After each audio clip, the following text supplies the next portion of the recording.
Since my parents are moving in with us, his unexpected requests caught me off guard in the house we've shared. I was taken aback to be told such a thing. I hesitated but managed to request some time to pack. "Can you wait until tomorrow?" I asked. That was my response after some thought.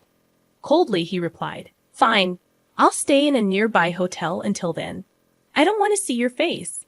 I wondered where he planned to get the money for the hotel from our joint account, but I decided not to ask him right then and remained silent. "If you leave any of your stuff, I'll throw it away," he said as he opened the door.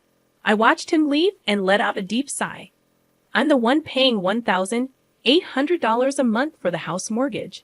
Sometimes I wondered if he truly understood that. I pulled myself together and contacted our daughter Anna. "Anna, I need to leave the house for a bit.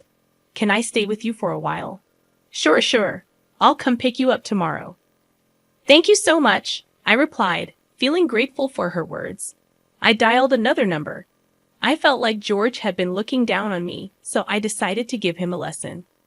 In the end, George had a tough experience.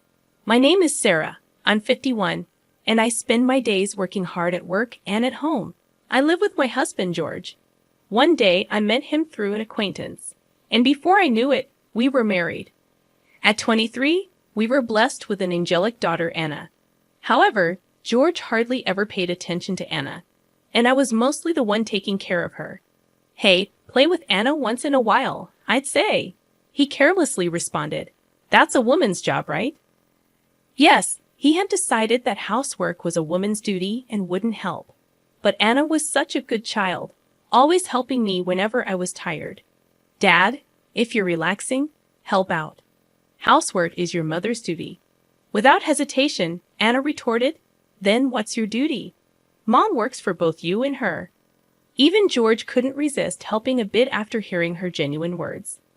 Now Anna has built a new life in a distant state, living happily with her husband's family. My parents passed away in an accident 5 years ago, and I had to let go of our beloved family home. George's parents live a bit far away, and we only see them at occasional family gatherings. They don't interfere with our lives and live peacefully. The relationship between George and me was, to put it mildly, complicated. Simply put, he's living day to day like a part-timer. "How's your current job?" I'd ask. "I quit again," he'd say. His nature is to quit at the slightest obstacle. Whenever there's a problem, he runs away quickly. At best, he stays at his job for 3 months. At worst, he quits on the first day. Because of this pattern, there aren't many companies willing to employ him long-term. So even at 56, he's stuck doing part-time jobs. We often fight over this. "Don't you want to take things more seriously?" I'd ask. "You're so persistent." "People just don't appreciate my abilities," he'd respond. George's educational background is impressive. He graduated from a renowned university. But one's worth isn't just about their educational background, and I believe he should utilize that impressive education in his work. But I sometimes doubt if he's truly leveraging his abilities. My background is different. I started working right after high school. During high school, my father fell, and I had to support our family financially. Thanks to that, I've become a reliable figure in my company, yet it seemed that George didn't appreciate my efforts. "You didn't even go to college, yet you complain about me whenever I voice my opinion," he'd say. So lately, I've been careful about what I say to him. Back when he was chasing his dreams, his eyes shone so brightly that I was captivated, just like stars. While pursuing his dream, he truly sparkled. But recently, that spark seems to have disappeared. I wonder what he thinks of me. Lately, I've been having thoughts like that more and more, even considering divorce. Then a surprising incident happened. I was a bit curious and checked our joint bank account. It's decreased by $2,000. Why? For someone like me who doesn't waste money, this amount was a shock. After all, I've been working hard to protect our household finances. So I asked him, "What did you use this $2,000 for?" He replied with an annoyed expression. "Actually, I gave it to my parents." I thought to myself, why? His parents, nearing 80, were really energetic and enjoyed doing volunteer work. I had never heard that they were in trouble, so I was surprised. I always considered his parents to be dependable. They've helped us in the past, but I never imagined they'd need our help. I couldn't hide my shock and surprise that he spent $2,000 for his parents. When I asked, "Why did you spend so much money?" he replied proudly, "Actually, my mother's birthday is coming up, so I decided to give her a surprise hot spring trip." "But why from our joint account?" I asked. He casually replied, "It's okay. It's all part of being filial." I was a bit angry and said, "Shouldn't you have used your own pocket money?" He's always like this, using the money I save up without any hesitation. Like this house, for instance. He committed to it without consulting me. When I was worried about the payments, he reassured me by saying, "You have a steady job, so it should be fine, right?" Even though the house was bought in my name, he seems to brag to his friends that it's his. Honestly, I've been feeling worn out by his attitude. "You're my wife. Just follow my directions," he said, looking displeased, and then he went to his room. Whenever something went amiss, he locked himself away. Left to ponder our problems, I would engage in chores, the money I diligently saved now used to cover our tight budget, as he consumed almost all my part-time job income. Despite my desire to escape this situation, I found myself sighing one day, memories of our recent fight still fresh. Unexpectedly, a call from my mother-in-law thanking us for the hot spring trip brought more shock. She disclosed that he had proposed that they live with us after their trip. Surprised, I asked, "Why did you suggest living together?" He said they're getting old, and it might be better to sell the family home and live together, she explained. I insisted such decisions should be made together, reminding him of our household situation. In anger, he snapped, "You're so annoying. If you're not satisfied, do whatever you want." Speechless, I witnessed him hit the table in anger. "All right, but I need time to pack." "Can you wait until tomorrow?" I managed to reply. "It's okay. I wanted some space anyway. I'll stay at a hotel for the next couple of days," he replied hastily, concerned about where he would get the money for the hotel. I feared it would be from our joint account. As he left in a hurry, threatening to throw out any of my belongings left behind, I felt drained. "Don't you know that I'm paying a monthly mortgage of $1,800? I muttered to myself. Deciding to seek refuge, I contacted my daughter, Anna, who lives in another state. "Hello, Anna. You won't believe what happened," I began, and she responded with her usual kindness. As I explained the sudden arrival of his parents and his demand for me to leave, Anna expressed her shock. "That's troubling, but if there's any way I can help, let me know," she reassured. Her comforting words lightened my heart. I was wondering, can I stay at your place for a bit? "Of course, don't even ask. You're always welcome," Anna replied warmly. Grateful for her support, I took a deep breath. After hanging up, I decided to go to Anna's place, but it wouldn't end there. I had my own plans, so I made another call to solve one more problem. It seemed like he was underestimating me. And if that was the case, maybe I'd give him a little surprise. The next day, George found himself in a much more difficult situation than expected. His home, once a source of stress, now felt like a true sanctuary for the soul. For the first time in a while, I had a genuinely relaxing moment. Taking a break from work, I enjoyed some me time, basking in the warmth of my daughter and her husband's family, who warmly welcomed me. The bond within the family felt incredibly special, especially after my mother-in-law's passing. Even my little granddaughter, initially wary, reached out to play with me, her voice calling me Grandma, oddly comforting. In the midst of this peaceful time, my mobile rang, and looking at the notification, I thought to myself, I knew it. I answered, and George, sounding frantic, asked, "What happened?" "The house is a mess." Suppressing a chuckle, I replied, "That's because, like you said, I removed almost everything." Perplexed, he inquired, "What do you mean, almost everything?" I explained that I had contacted a friend running a waste collection service, and they helped me clean out furniture and appliances. Recyclable items went to a trusted recycling shop, and non-recyclables were properly disposed of. Reminding him that I chose and bought most of the stuff in our house, I playfully teased, "Do you recall anything you bought with your own money?" Taking time to think, George replied, "You may be right." But the situation seemed a bit extreme to him. At that moment, Anna approached me, taking my phone with a smile, saying, "Mom, let me borrow this for a bit." Switching on the speaker, she addressed George. "Dad, it's Anna. It's been a while." Her cheery confirmation puzzled George, and with a serious expression, Anna asked, "Dad, why has it come to this? Mom has always been the backbone of our home and supported us. What about you?" Her words weighed heavy, and tension filled the room. Curious about George's response, I decided to be straightforward. "Enough. Tell Sarah I'm seriously considering a divorce." "Are you serious? What do you plan to do, Mom, if it comes to that?" George's voice carried sheer astonishment. My unexpected response seemed to catch him off guard. He appeared a bit too self-centered. "I'm open to a divorce, really," I reiterated, responding to his apparent disbelief. Recalling our marital life, I remembered how I took care of our finances while he spent freely.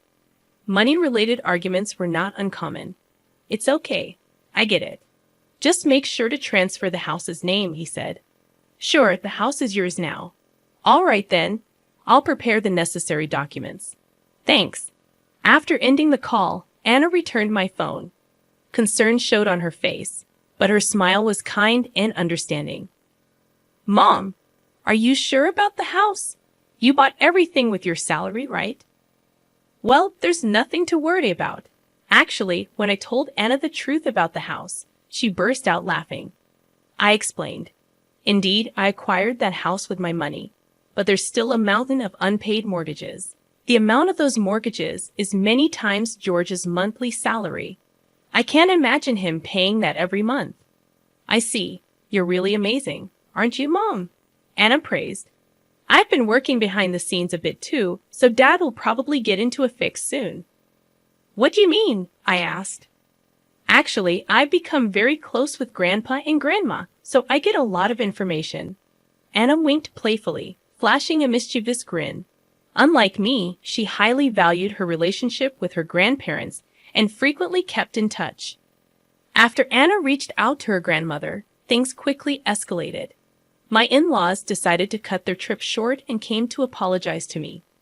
"Sarah, we're truly sorry. We should have explained our situation." They gently elaborated on the recent chaos. The decision about selling their family home was true, but the reason behind it was because they were planning to move into a senior facility. They were currently waiting for a room to open up in the retirement home, and for the brief interim, they needed a place to stay, which happened to be our house. Upon hearing their wishes, George suggested they all live together with him.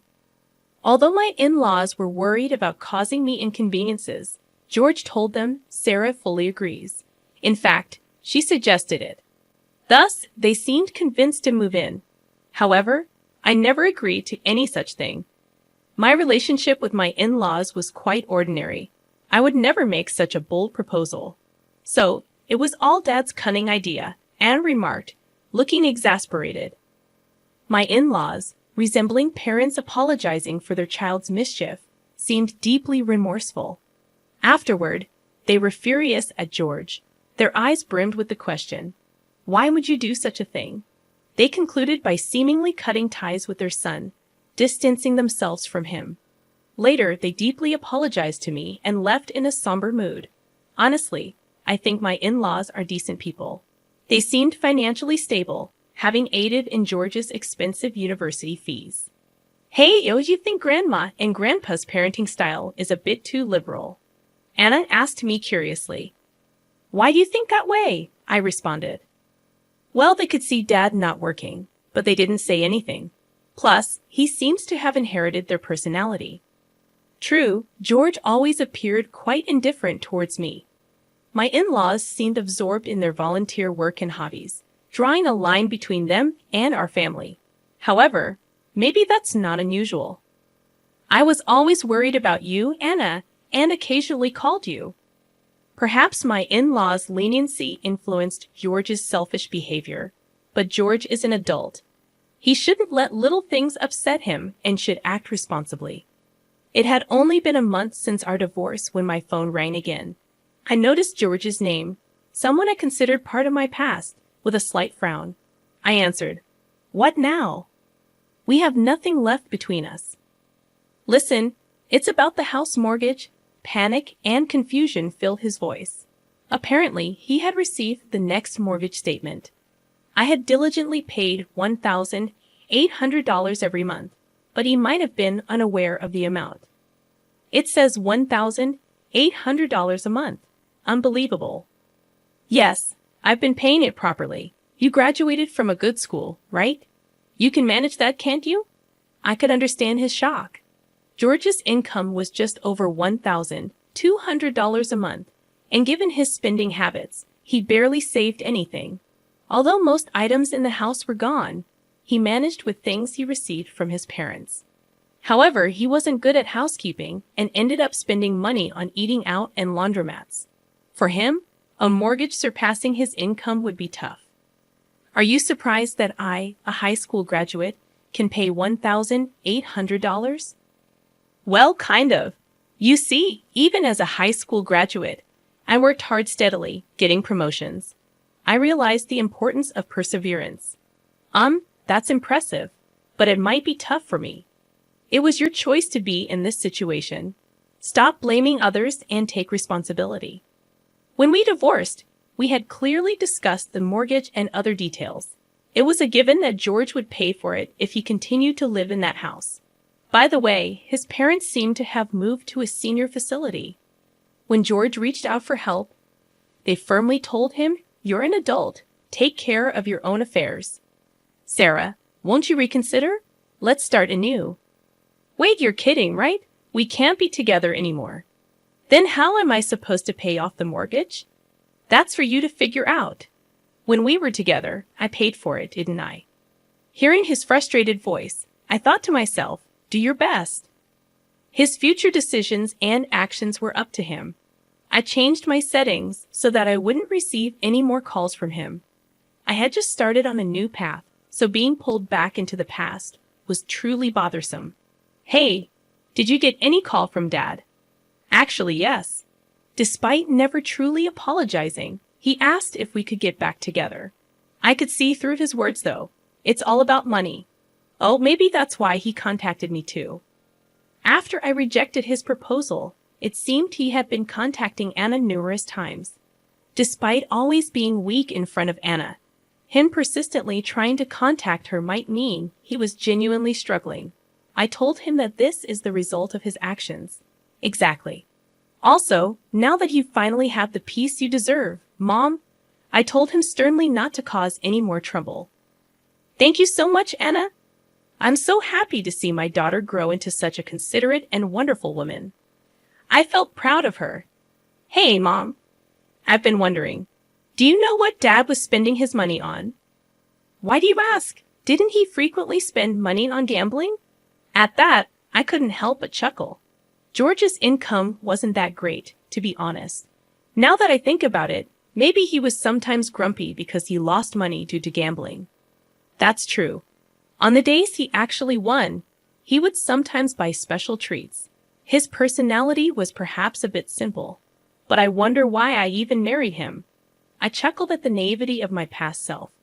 When my friend introduced me to him, he seemed to sparkle. But Anna is smart. She learned from my experiences and chose someone opposite of George, someone truly kind. Anna's husband is family-oriented, spends weekends with her and their daughter actively, and has a high position at his job, ensuring a stable life. He loves playing with his daughter during his free time and occasionally checks up on me. You really chose a good man. Do you think so, Mom? Thank you. As she spoke with a beaming smile, she looked genuinely happy. From now on, it's time for you to enjoy your life more. I'm getting older, though. I'm not sure where to start. Age is just a number, Mom. You can still find a lot of happiness ahead of you. Hearing Anna's words warmed my heart. I suddenly hoped for someone understanding, like Anna's father-in-law, to be my next partner in life. Just then, I heard my granddaughter calling out to play. Grandma, come play with me. Oh, have you been waiting to play with me? Let's play together. Surrounded by Anna's joyful family, I too was smiling. I'm glad that Anna is blessed with such a wonderful family. Changing the topic, Anna said, it seems George faced financial difficulties and had to sell a house. He used the money to pay off some debts, but moved to a cramped apartment. He struggled to find a stable job, and his debts only grew. Eventually, he couldn't even pay rent and ended up living on the streets. One day, I heard shocking news that he was taken away by a shady group. His path was indeed a result of his own choices. George's parents felt deeply remorseful. They didn't want to burden me anymore. They sold their house and used their savings to pay for a facility. They also ensured their inheritance would go to me. I don't need this much money, I told them, but they insisted it was their apology. In the midst of all this, with a bit of financial freedom, I considered moving out of Anna's home. But, Mom, you can stay here. I certainly don't want to bother you and your family, Anna. Actually, my husband and I were talking about living together with you. Really? It seems you've always cared for me. After discussing it with her husband and father-in-law, they planned to invite me to live with them. And then I received the invitation at just the right time. So, Mom, don't be too concerned. Just have fun playing with the kids, okay? Thank you, Anna. My granddaughter had taken a real liking to me due to Anna's husband's background of being raised in a single-parent household with his father. He warmly welcomed me into their home, and his father-in-law also expressed his wish for me to live happily. With that kind gesture, I decided to move in with them. Previously, money was tight, so I had to work. But now, with the help of Anna, her husband, and her father-in-law, things have become much easier. And here's some exciting news. Anna is expecting her second child. In the meantime, I've been helping around the house, playing with my granddaughter, and spending my time that way. Anna's father-in-law also helps with household chores just like me, so we have a fun time together doing things around the house. Whenever I do something, the family always says thank you, and that makes me very happy. Unlike my previous husband, this family openly expresses their gratitude each time. I truly feel fortunate. When asked how I get along with my father-in-law, I replied with a smile. I want to spend my life with him forever. That's good. It feels like a new family, Anna said gently, rubbing her belly. With Anna in my life, everything has become much brighter. Meeting her might be the only thing I'm thankful for regarding George. Oh, with that thought, I'm motivated to do my best for my family today as well. Sarah, if you'd like, I want to walk through life with you from now on. How does that sound? Are you sure about me? If so, of course. Let's be together. I responded to his words like this. I've regained my confidence. I was on the verge of forgetting my own worth, but his words made me realize its value again. I believe that as a family, we'll face many happy moments and challenges together from now on, and that truly warms my heart.